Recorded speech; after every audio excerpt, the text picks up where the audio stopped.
وَإِذْ قُلْنَا ادْخُلُوا هَٰذِهِ الْقَرْيَةَ فَكُلُوا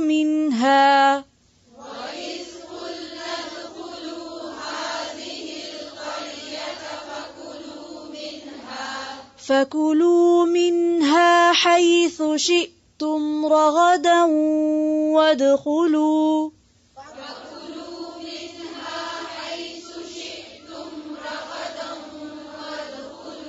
حَيْثُ شِئْتُمْ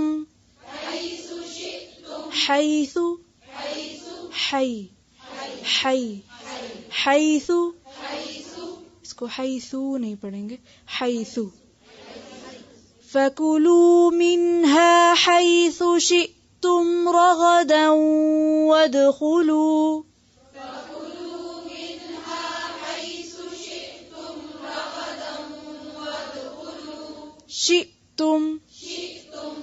شِئْتُم پھر سے پڑھیں. فَكُلُوا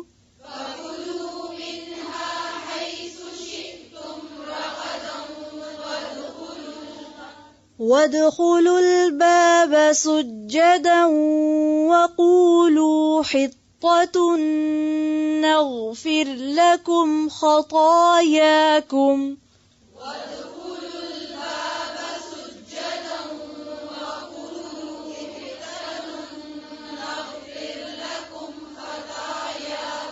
وَقُولُوا قُلُوا نہیں ہے، قُولُوا وَقُولُوا حِطَّةٌ نَغْفِرْ لَكُمْ خَطَايَاكُمْ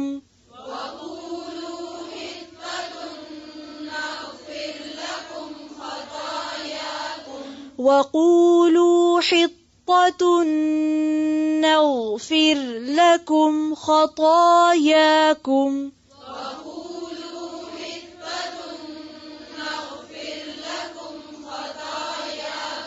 وَسَنَزِيدُ الْمُحْسِنِينَ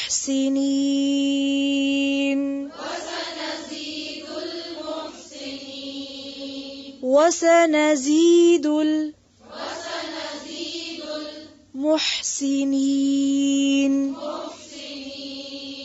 پھر سے پڑھیں. وَسَنَزِيدُ سے پھر سے پڑھیں گے، زیر کو اور باریک کریں.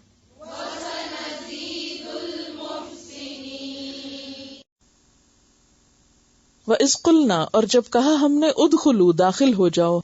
ادخلوا کا روٹ کیا ہوگا؟ دال خے لام دخل. ہذہ اس القریۃ بستی میں، قریہ بستی، کریا کریا اردو میں بھی استعمال ہوتا ہے، چھوٹی بستی. فَكُلُوا پس کھاؤ، منہا اس میں سے، حیث جہاں سے، شئتم چاہو تم، رغدن خوب، وادخلوا اور داخل ہو جاؤ، البابا دروازے سے، سجدن سجدہ کرتے ہوئے، سین جیم دال سجدہ. وقولوا اور کہو، حتتن حتتن. حتتن کا لفظی معنی ہوتا ہے اترنا. ہے توئے اس کا روٹ ہے، معنی ہوتا ہے اترنا، بوجھ اتارنا، گرانا. حتتن سے مراد ہے یہاں گناہوں کا بوجھ اتارنا. جیسے ہم عربی میں کہتے ہیں غفرانک، یا رب بخش دے، معاف کر دے، ہمارے گناہ ہٹا دے ہم سے. کیونکہ ہر گناہ کا ایک بوجھ ہوتا ہے نا. غلطی بوجھ ہوتی ہے یا نہیں؟ کتنے کلو کی ہوتی ہے؟ بھاری ہوتی ہے. محسوس کرنے کی بات ہے، جتنا آپ محسوس کریں. کیونکہ جس کو گناہ محسوس ہی نہ ہو، جیسے وہ کہتے ہیں نا کہ مومن کے لیے غلطی ایسے ہوتی ہے جیسے اس کے اوپر پہاڑ آ گیا ہو، اور منافق کے لیے غلطی ایسی ہوتی ہے جیسے ناک سے اس نے مکھی ہٹائی ہو.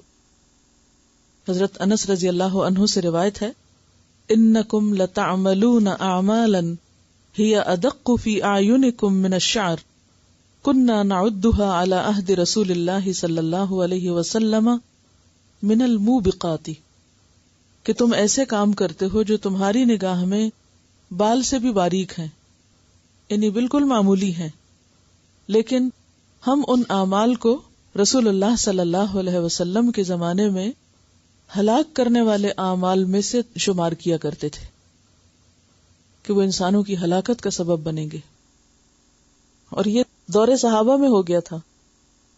یعنی آپ کی وفات کے بعد لوگوں کے نزدیک آہستہ آہستہ غلطی یا گناہ معمولی بات ہو گئی تھی، اس کو محسوس ہی نہیں کرتے تھے کہ غلط کام کیا ہے. اور عموماً آپ دیکھیں کہ غافل لوگوں کا یہی حال ہوتا ہے، غلطی کریں تو ان کو احساس ہی نہیں ہوتا انہوں نے غلطی کی، کہتے تو کیا ہوا، سو واٹ، کیا فرق پڑتا ہے، سب لوگ یہ ایسے ہی کرتے ہیں. حالانکہ جو محسوس کرتا ہے وہ غلطی کو اپنے اوپر پہاڑ کی طرح وزنی سمجھتا ہے، اور پھر وہ چین سے نہیں بیٹھتا جب تک اس کو ہٹا نہ دے، توبہ نہ کر لے. تو انہوں نے جب انہیں کہا گیا توبہ کرو، استغفار کرو، انہوں نے اس کو مذاق بنا لیا. ہتتن کو ہنتتن پڑھنا شروع کر دیا. ہنتتن کہتے ہیں گندم کو. نغفر لکم، معافی مانگو تو نغفر لکم، ہم بخش دیں گے تمہارے لیے، خطایاکم، خطائیں تمہاری. نغفر کا روٹ غین فیرے. غفرہ کا معنی ہے ڈھانکنا، چھپانا. یعنی اللہ تعالی بندے کے گناہوں کو ڈھانپ دیتا ہے، چھپا دیتا ہے جب وہ معافی مانگتا ہے. کیونکہ غلطی یا گناہ یا قصور انسان کے لیے شرمندگی اور آر کا سبب بھی ہوں گے نا قیامت کے دن. تو تم ہتتن کہو نغفر لکم خطایاکم، ہم تمہاری خطاؤں پر پردہ ڈال دیں گے. خطایا کس سے ہے؟ خطا سے. روٹ ہوتا ہے خے توئے حمزہ، خطا، بلا ارادہ سرزد ہونے والے گناہ. یعنی ارادے کے بغیر ہونے والی غلطیاں کیا کہلاتی ہیں؟ خطائیں. ہے تو غلطی، غلطی تو غلطی ہے، غلطی کو نیکی تھوڑی کہا جائے گا. لیکن ایک ہے جان بوجھ کے کرنا اور ایک ہے بھول چوک سے. وَسَنَزِيدُ الْمُحْسِنِينَ، اور ان قریب ہم زیادہ دیں گے. نزید زیادہ دیں گے، یا ضرور ہم زیادہ دیں گے. المحسنین، محسنین کو، محسنین کا لفظ محسن کی جمع ہے. محسن کا لفظ ہے سین نون سے ہے. حسن خوبصورتی کو کہتے ہیں. تو احسان کہتے ہیں کسی چیز میں خوبصورتی پیدا کرنا، حسن پیدا کرنا، اچھی طرح کام انجام دینا، کسی کام کو اچھے سے کرنا، یہ ہوتا ہے احسان. اسی لیے عبادت میں احسان کا درجہ کون سا ہے؟ جو حدیث جبریل میں آتا ہے. جبریل علیہ السلام ایک دفعہ حضور صلی اللہ علیہ وسلم کے پاس آئے انسانی شکل میں، سفید کپڑے پہنے ہوئے. رجل شدید بیاض الثیاب، بالکل پیور وائٹ کپڑوں میں آپ کے پاس آئے. شدید سواد الشعر، بالوں کا رنگ بالکل سیاہ تھا. لا یرا علیہ اثر السفر، ان پہ سفر کے آثار دکھائی نہ دیتے تھے. ولا یعرفہ منا احد، ہم میں سے کوئی ان کو پہچانتا نہ تھا. یا تو یہ شخص کہیں دور سے آیا، تو دور سے تو آیا، دکھتا نہیں، کوئی کپڑوں پہ کوئی مٹی میل کچیل کچھ بھی نہیں. بال بھی بالکل صاف ستھرے ہیں، سیاہ ہیں، اور کپڑے کے اندر کوئی داغ نہیں، بالکل سفید ہیں، اور کوئی پہچانتا بھی نہیں. تو ہے کون؟ ہر ایک کے اندر ایک کیوریوسٹی تھی کہ یہ آج کون آیا ہے، کہاں سے آیا. حتی جلس الی النبی، یہاں تک کہ وہ نبی صلی اللہ علیہ وسلم کے پاس بیٹھ گئے. فاسند رکبتیہ الی رکبتیہ، تو انہوں نے اپنے گھٹنے بچھا کر آپ کے گھٹنوں کے سامنے رکھے، یعنی جیسے اتحیات میں بیٹھتے ہیں نا ہم، تو اس طرح آ کر آپ کے سامنے بہت ادب سے بیٹھ گئے. ووضع کفیہ علی فخذیہ، اور اپنے دونوں ہتھیلیاں اپنے آگے والے گھٹنوں پہ رکھ لی، اپنی رانوں پہ رکھ لی، بالکل وہی پوزیشن جیسے اتحیات میں بیٹھتے ہیں. وقال، اور کہنے لگے، یا محمد اخبرنی عن الاسلام، آپ مجھے اسلام کے بارے میں بتائیے کہ اسلام کیا ہے. فقال رسول اللہ صلی اللہ علیہ وسلم، الاسلام ان تشہد ان لا الہ الا اللہ، اسلام یہ ہے کہ تم اس بات کی گواہی دو کہ اللہ کے سوا کوئی الہ نہیں، وان محمد رسول اللہ، اور یہ کہ محمد صلی اللہ علیہ وسلم اللہ کے رسول ہیں. وتقیم الصلاۃ، تم نماز قائم کرو، وتؤتی الزکوٰۃ، اور تم زکوٰۃ ادا کرو، وتصوم رمضان، اور تم رمضان کے روزے رکھو، وتحج البیت، اور حج کرو بیت اللہ کا، ان استطاعت، اگر تم میں استطاعت ہے، الیہ سبیلا، اس کے راستے کی. قال صدقت، تو سوال کرنے والا کہنے لگا آپ نے درست فرمایا. فعجبنا لہ، تو ہمیں اور تعجب ہوا کہ یہ کیا بات ہوئی. یسألہ ویصدقہ، خود ہی پوچھتا ہے خود ہی تصدیق کرتا ہے. قال فاخبرنی عن الایمان، پھر وہ شخص کہنے لگا مجھے ایمان کے بارے میں بتائیے. قال ان تؤمن باللہ وملائکتہ وکتبہ ورسلہ والیوم الآخر وتؤمن بالقدر خیرہ وشرہ. یہ جو ایمان مفصل اور مجمل آپ لوگ یاد کرتے تھے بچپن میں، یہ وہی چیز ہے کہ تم اللہ پر، ملائکہ پر، کتب پر، رسل پر، یوم آخرت پر، اچھی بری تقدیر پر ایمان لاؤ. قال صدقت، کہنے لگا آپ نے سچ کہا. قال فاخبرنی عن الاحسان، پھر کہا کہ مجھے احسان کے بارے میں بتاؤ کہ احسان کیا ہوتا ہے. قال ان تعبد اللہ کأنک تراہ، کہ تم اللہ کی عبادت ایسے کرو جیسے اس کو دیکھ رہے ہو سامنے. فإن لم تکن تراہ، پھر اگر یہ کیفیت نہ ہو کہ تم اس کو دیکھ رہے ہو، فإنہ یراک، تو اتنا ہی یاد رکھو کہ وہ تمہیں دیکھتا ہے. قال فاخبرنی عن الساعہ، تو کہا مجھے قیامت کے بارے میں بتاؤ. بہرحال آپ صلی اللہ علیہ وسلم نے فرمایا مل مسئول عنہا بعالم من السائل، جس سے پوچھا جا رہا ہے وہ سوالی سے زیادہ نہیں جانتا، یعنی لا ادری. قال فاخبرنی عن اماراتها، تو بولا پھر اس کی نشانی ہی بتا دیجیے. قال ان تلد الامۃ ربتها، کہ لونڈی اپنے مالک کو جنم دے گی. وان ترى الحفاة العراة، اور تم دیکھو گے ننگے پاؤں چرانے والے لوگ، العالۃ یعنی گڈریے، رعاء الشاء بکریوں کے چرانے والے، یتطاولون فی البنیان، کہ عمارتوں کو لمبا اونچا کرنے میں مقابلہ بازی کر رہے ہیں. یعنی وہ لوگ جو عرب کے بالکل بکریاں چرانے والے تھے، بھوکے تھے، پہننے کو کپڑا نہیں تھا، ان کے پاس اتنا مال آ گیا کہ وہ ہائی رائزز بنانے میں مقابلے کرنے پہ آ گئے. قال ثم انطلق، اتنے سوال کر کے وہ چلے گئے. فلبثت ملیہ، تو میں تھوڑی دیر ٹھہرا. ثم قال، پھر آپ نے پوچھا یا عمر، اے عمر، اتدری، کیا تم جانتے ہو من السائل، یہ سوالی کون تھا؟ قلت اللہ ورسولہ عالم، میں نے کہا اللہ اور اس کے رسول کو ہی معلوم ہے، زیادہ جانتے ہیں. قال، فرمایا فإنہ جبریل، یہ جبریل علیہ السلام تھے. اتاکم، یہ تمہارے لیے آئے تھے. یعلمکم، تمہیں سکھا رہے تھے. دینکم، تمہارے دین کے معاملات. یہ ایک پریکٹیکل ڈیمونسٹریشن تھی کہ علم حاصل کرنے کا ادب کیا ہوتا ہے. سب سے پہلی چیز آپ دیکھیے، سفید یونیفارم، اسپاٹ لیس، شدید بیاض الثیاب، آف وائٹ نہیں، شدید بیاض الثیاب، سخت سفید. جی، اور پھر اپنی حالت بھی یہ نہیں کہ جیسے تیسے کنگھی کرنے کا موقع ملا یا نہیں اٹھ کے آگے. شدید سواد الشعر، یعنی بال بھی صاف ستھرے کالے اور بالکل یعنی فریش. لا یرا علیہ السفر، سفر کے کچھ آثار نظر نہیں آ رہے کہ کوئی تھکاوٹ یا کچھ ایسے، یعنی پوری تیاری کے ساتھ آئے ہیں جیسے. اور پھر بیٹھنے کا طریقہ کہ کیسے آ کے بیٹھتے ہیں. پھر سوال کرنے کا طریقہ، اخبرنی عن الاسلام، جواب پا کر تصدیق، ٹھیک ہے. پھر ایمان کے بارے میں سوال کہ لوگوں پہ پوری طرح واضح ہو جائے کہ اسلام اور ایمان کیا ہے. یہ ہم سب کو بھی پتا ہونا چاہیے کہ اسلام کیا ہے، ایمان کیا ہے. اور پھر صرف اتنا نہیں بلکہ احسان بھی پوچھا کہ احسان کس کو کہتے ہیں. تو احسان کا درجہ یہ بتایا کہ اللہ کی عبادت ایسے گویا تم اس کو دیکھ رہے ہو. تو احسان کا لفظی معنی کیا ہوتا ہے؟ کسی کام کو خوبصورت طریقے پر کرنا، اچھے طریقے پر کرنا. یعنی صرف نماز پڑھنا ہی نہیں بلکہ عبادت، یعنی اللہ کے راستے میں سر جھکانا ہے یا مال خرچ کرنا ہے تو خوبصورتی ہو اس میں، بہت عمدہ انداز ہو، اور یہ یاد رہے کہ یہ تم اللہ کے لیے کر رہے ہو. اور اگر یہ نہیں تو اتنا تو یاد رکھو کہ وہ دیکھ رہا ہے. اور پھر قیامت کے بارے میں جب سوال کیا تو آپ صلی اللہ علیہ وسلم نے کیا جواب دیا؟ میں نہیں جانتا.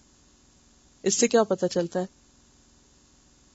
تو آپ دیکھیے کہ یہ مثال بھی نبی صلی اللہ علیہ وسلم کی ذات سے ہمیں ملتی ہے کہ جس بارے میں یقینی بات نہیں پتا کہا کہ جس سے پوچھا جا رہا ہے وہ پوچھنے والے سے کچھ زیادہ نہیں جانتا، نہیں اس معاملے میں میرا اور تمہارا علم ایک جیسا ہے، یہ اللہ ہی کو پتا ہے.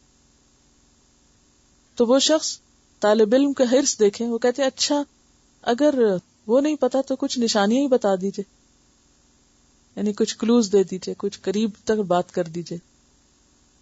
اس سے کیا پتا چلتا ہے طالب علم کی حرص؟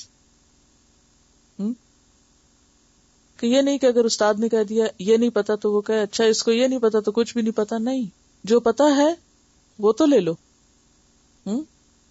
کیونکہ ہر چیز ایک جگہ سے تھوڑی ملتی ہے.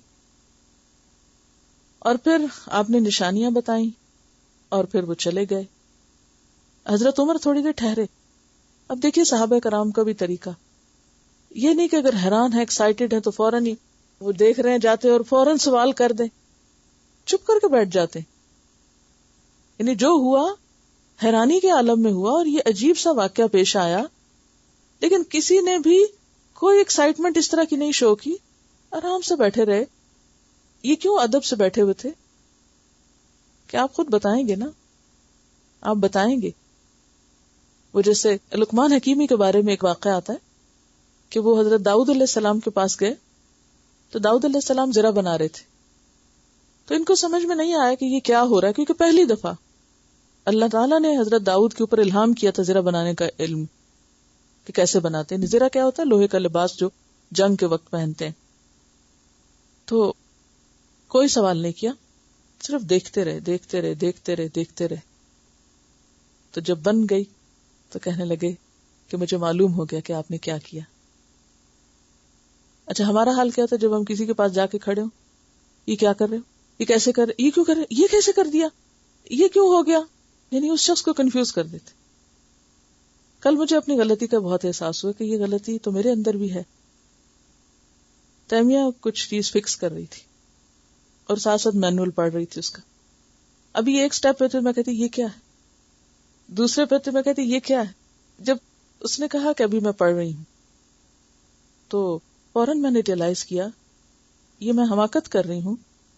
اس کو بھی ابھی نہیں پتا اور ابھی وہ سیکھ رہی ہے اور پڑھ رہی ہے اور فکس کر رہی ہے. جب ہو جائے گا اور میرے میں اگر صبر ہے سیکھنے کا اور مجھے سیکھنا ہے تو مجھے دیکھنا چاہیے کہ ہو کیا رہا ہے، کون سی تار کہاں ڈال رہے ہیں اور کون سی کہاں سے نکال رہے ہیں. تو سیکھنے کے لیے یہ ادب بہت ضروری ہے کہ پہلے انسان غور سے سنے اور توجہ سے دیکھتا چلا جائے. یہ نہیں کہ کوئی کام کر رہا ہے تو اس میں بار بار انٹرفیئرنس. اچھا یہ بتا دو یہ کیوں کر رہے اور وہ کیوں کر رہے، اس سے کیا نقصان ہوتا ہے. نہ کرنے والا کام کر سکتا ہے اور نہ ہی وقت سے پہلے آپ کو علم مل سکتا ہے. آپ کو بھی صبر کی ضرورت ہے. تو وہ لقمان علیہ السلام جو تھے انہوں نے ایک بالکل نیا کام ہوتے دیکھا، لیکن اس وقت کچھ نہیں کہا، دیکھتے رہے دیکھتے رہے دیکھتے رہے. جب سارا بن گیا تو کہا اچھا مجھے پتا چلا کہ آپ نے کیا بنایا ہے. تو اسی طرح جب انسان کسی نئی جگہ پر کوئی نیا کام دیکھے تو پہلے صبر سے غور کرے اس پر. تو عمر بھی دیکھ رہے ہیں معاملہ کچھ عجیب سا ہے، لیکن صرف عمر نہیں باقی صحابہ بھی دیکھتے ہیں. اور جب وہ چلے جاتے ہیں تو یہ نہیں کہتے، ہم تو فوراً بولے نہیں تو اشارے کون تھا، کدھر گیا، کہاں سے آیا. تو آپ صلی اللہ علیہ وسلم پوچھتے یا عمر اتدری من السائل، عمر پتا ہے سوالی کون تھا. اب عمر نے بھی کوئی اندازے نہیں لگائے، میرا خیال ہے یہ تھا، میرا خیال ہے وہ تھا. نہیں، قلت اللہ ورسولہ اعلم، اللہ اور اس کے رسول کو زیادہ پتا ہے، مجھے نہیں پتا. اچھا یہ بھی نہیں کہا کہ نہیں مجھے نہیں پتا، کہا اللہ اور اس کے رسول کو زیادہ پتا ہے. یہ پازیٹو سینٹینس. قال فإنہ جبریل اتاکم یعلمکم، یہ آئے تھے تمہیں سکھانے، خود نہیں سیکھنے آئے تھے. تو سکھانے کا ایک یہ انداز بھی ہوتا ہے، دو لوگ آپس میں بات کر رہے ہیں اور تیسرا ان کی باتوں سے سیکھ رہا ہے. جیسے ٹیلی ویژن پہ آپ ٹاک شوز میں کیا کرتے ہیں، لوگ آپس میں باتیں کر رہے ہیں اور آپ سیکھ رہے ہیں. صحیح چیز سے بھی سیکھ رہے تھے اور بعض اوقات دوسروں کی غلطی سے بھی سیکھتے ہیں. فإنہ جبریل اتاکم یعلمکم دینکم، یہ جبریل تھے جو تمہارے پاس آئے تھے تمہیں دین سکھانے کے لیے، دین کے کچھ معاملات بتانے کے لیے. تو یہاں پر کیا فرمایا، وَسَنَزِيدُ الْمُحْسِنِينَ، محسنین کو تو ہم ضرور زیادہ دیں گے، کیونکہ محسن بھی کیا کرتا ہے، اٹ موسٹ اسٹرگل کرتا ہے کسی کام کو اچھے سے کرنے کی، تو اللہ تعالی کی طرف سے اس کے لیے بدلہ یا اجر بھی پھر اتنا ہی بہترین ہوتا ہے۔ وَإِذْ قُلْنَا ادْخُلُوا هَٰذِهِ الْقَرْيَةَ، اور جب ہم نے کہا اس بستی میں داخل ہو جاؤ۔ اب چونکہ صحرا میں تھے، جا رہے تھے، بستی آئی راستے میں، یہاں نام نہیں لکھا ہوا، لیکن جمہور مفسرین یعنی مفسرین کی اکثریت اس بات کی قائل ہے کہ اس سے مراد بیت المقدس تھا۔ یعنی جیسے نبی صلی اللہ علیہ وسلم مکہ میں داخل ہوئے تو آپ عاجزی کرتے ہوئے داخل ہوئے، تو اسی طرح بنی اسرائیل کو جب ان کے اصل وطن میں دوبارہ داخلے کا موقع ملا تو ان سے کہا گیا کہ وہ بھی عاجزی کرتے ہوئے داخل ہوں۔ تو کہا کہ یہاں چلے جاؤ، فَكُلُوا مِنْهَا، اس میں سے جا کے کھاؤ، حیث شئتم، جہاں سے تمہارا جی چاہتا ہے، رغدن، جتنا چاہتے ہو۔ اب آپ دیکھیے کہ کھانے میں پابندی کوئی نہیں ہے، پیچھے کیا طیبات کھاؤ، حلال کھاؤ، ایک اور جگہ پتہ چلتا ہے، مگر یہاں کیا ہے، جتنا تمہاری ضرورت کا کھاؤ۔ اس سے کیا بات پتہ چلتی؟ یعنی ڈائٹنگ ہم اپنی ضرورت کے لیے کرتے ہیں یا اپنے فائدے میں کرتے ہیں، ورنہ حلال اور پاک چیز کھانے میں دین کی طرف سے کوئی ایک لائن نہیں ڈرا کی گئی کہ آپ ایک چپاتی کھا سکتے ہیں یا آدھی کھا سکتے ہیں، ایک گلاس دودھ پی سکتے ہیں، انسان کی ضرورت مختلف ہو سکتی ہے۔ اور یہاں پر کیا کہا گیا؟ طیبات ضرور ہو، جنک فوڈ نہیں ہو۔ فَكُلُوا مِنْهَا حَيْثُ شِئْتُمْ رَغَدًا، رغدن یعنی بافراغت، یعنی خوب۔ وَادْخُلُوا الْبَابَ، اور داخل ہونا دروازے سے، سجدن، سجدہ کرتے وقت۔ یہاں سجدے سے مراد حقیقی سجدہ نہیں، کیونکہ انسان جب کسی کمرے میں یا کسی جگہ داخل ہو رہا تھا تو وہ سجدے میں تو ایسا نہیں گر سکتا، اس وقت مراد ہے جھکتے ہوئے، یعنی عاجزی کرتے ہوئے اندر داخل ہونا۔ وَقُولُوا حِطَّةٌ، اور حِطَّةٌ کہتے جانا۔ حِطَّةٌ کا لفظی معنی ہے غفرانک، یا اللہ معافی چاہتے، معافی معافی، استغفر اللہ استغفر اللہ استغفر، اس طرح بولنا۔ نغفر لکم خطایاکم، ہم تمہاری ساری خطائیں معاف کر دیں گے۔ وسنزید المحسنین، اور محسنین کو ضرور زیادہ دیں گے۔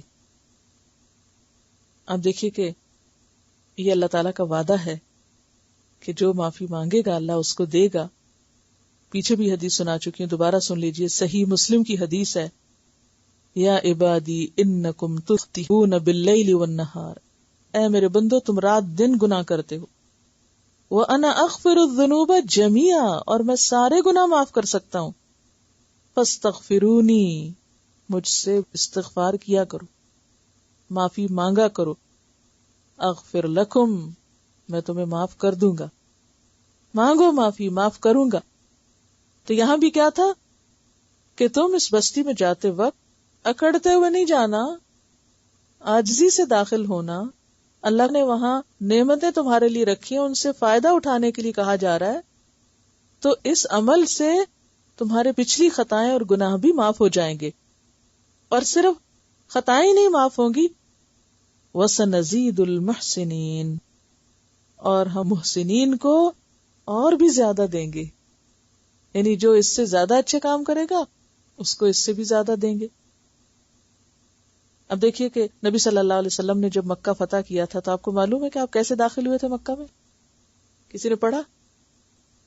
اونٹنی پر بیٹھے ہوئے تھے، اور آپ کا سر یعنی پوسچر بھی آپ کا اس طرح تھا کہ سر اتنا جھکا ہوا تھا کہ وہ جو تھا نا پالان کی لکڑی ہوتی ہے، یا آپ کی جو داڑھی تھی یا ٹھوڑی تھی وہ اس کے ساتھ لگ رہی تھی، یعنی جیسے رکوع میں کوئی پڑا ہوا ہوتا ہے، اتنی عاجزی سے آپ مکہ میں داخل ہوئے تھے، وہ جگہ جس نے آپ کو نکال دیا تھا اور اس کے رہنے والوں نے آپ پہ ظلم و ستم کیا تھا، اور کس طرح اللہ نے آپ کو ان سب کے اوپر اقتدار دے دیا، لیکن عین اس موقع پر اتنی عاجزی کہ لٹرلی عاجزی، سجدہ کرتے ہوئے جیسے آپ جا رہے ہوں۔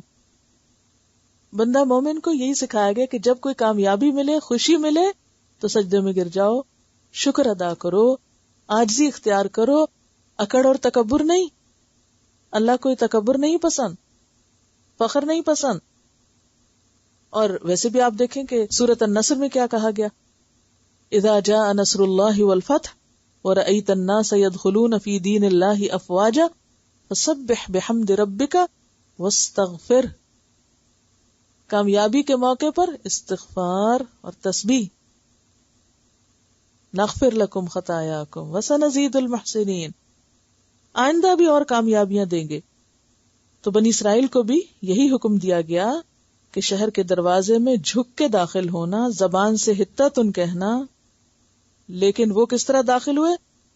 صحیح بخاری میں حدیث ہے کہ وہ گھسٹتے ہوئے داخل ہوئے سرینوں کے بل، اور حتتن کی بجائے حنتتن کہنے لگے. صحیح مسلم کی روایت میں حنتتن آتا ہے گندم چاہیے، گندم چاہیے، گندم.